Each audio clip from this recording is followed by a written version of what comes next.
అందరికీ నాణ్యమైన వైద్యం, అందులో యువత పాత్ర.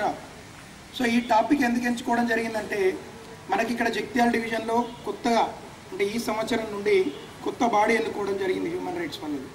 సో వాళ్ళు మానవ హక్కుల వాళ్ళ అసోసియేషన్ తరఫున కొంచెం ఏదైతే మన ఏరియాలో జరుగుతున్నటువంటి కొన్ని అవగాహన లోపంతో హెల్త్ హజార్డ్స్ ఏవైతే జరుగుతున్నాయో, అనుకోని సంఘటనలు సమాజంలో జరగడం, అందరికీ వైద్యం అందట్లేదు, ప్లస్ అందిన వైద్యం కూడా కొన్ని మోసాలు జరుగుతున్నాయి, అలాగే మన నుండి కొన్ని తప్పిదాలు జరుగుతున్నాయి, మనం కొన్ని జాగ్రత్తలు.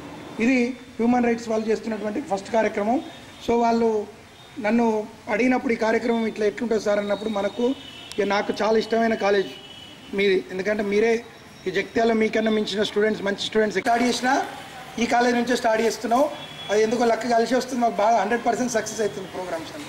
సో తర్వాత చాలా ఏ కార్యక్రమం అయినా కానీ మంచి దాంతో వస్తుంది. సో ఎక్కడైనా కానీ అంటే ఇప్పుడు ఆడబిడ్డల ఇంట్లో నుంచి స్టార్ట్ చేస్తే గుడ్. సో ఇప్పుడు మనం డిస్కస్ చేద్దామా, స్పీచ్ ఇచ్చి వెళ్ళిపోదామా? మీరు రెడీగా మాట్లాడడానికి అందరూ? సో ఎందుకంటే లేకపోతే అవగాహన లోపంతో హెల్త్ పరంగా ఎంత ప్రాబ్లం అవుతుంది మన ఫ్యామిలీస్లో అనేది మీకు ఎక్కువ తెలుసు. సో ఒక బెస్ట్ ఎగ్జాంపుల్ ఎవరైనా చెప్పగలుగుతారా ఇట్లా అంటే సో అండ్ సో? దయచేసి పర్సనల్గా ఏ హాస్పిటల్ పేరు తీయొద్దు, ఏ డాక్టర్ పేరు తీయొద్దు. మనం జనరల్గా సొసైటీ గురించి డిస్కస్ చేయబోతున్నాం ఈరోజు. సో దాన్ని మనం ఎట్లా మార్చుకోగలుగుతాం, మనం అవగాహన కల్పించుకొని మనం ఏదైనా డిసీజ్ గురించి కానీ లేకపోతే మన పరిస్థితుల గురించి కానీ అవగాహన కల్పించుకుంటే ఈజీ అవుతుందన్న ఉద్దేశంగానే మనం వెళ్తున్నాం.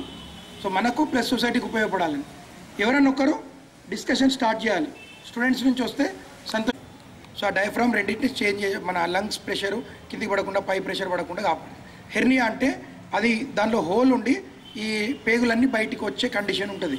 సో అది ఏమైందంటే ఒకవేళ అది కడుపులో ఉన్నంతసేపు ప్రాబ్లం ఉంటుంది, బయటకు వచ్చినాక వెంటనే మనం సర్జరీ చేయకపోతే డెత్ అవుతుంది. వితిన్ సెకండ్స్లో డెత్ అవుతుంది. 1 minute 2 minutes టైం కూడా ఇవ్వదు. సో ఆ కండిషన్లో 9th monthలో డిటెక్ట్ చేసే స్కాన్ ద్వారా మీరు ఇక్కడ ఉంటే వీలు కాదు, మీరు హైదరాబాద్ వెళ్ళిపోవాలని పంపించేసింది వాళ్ళని.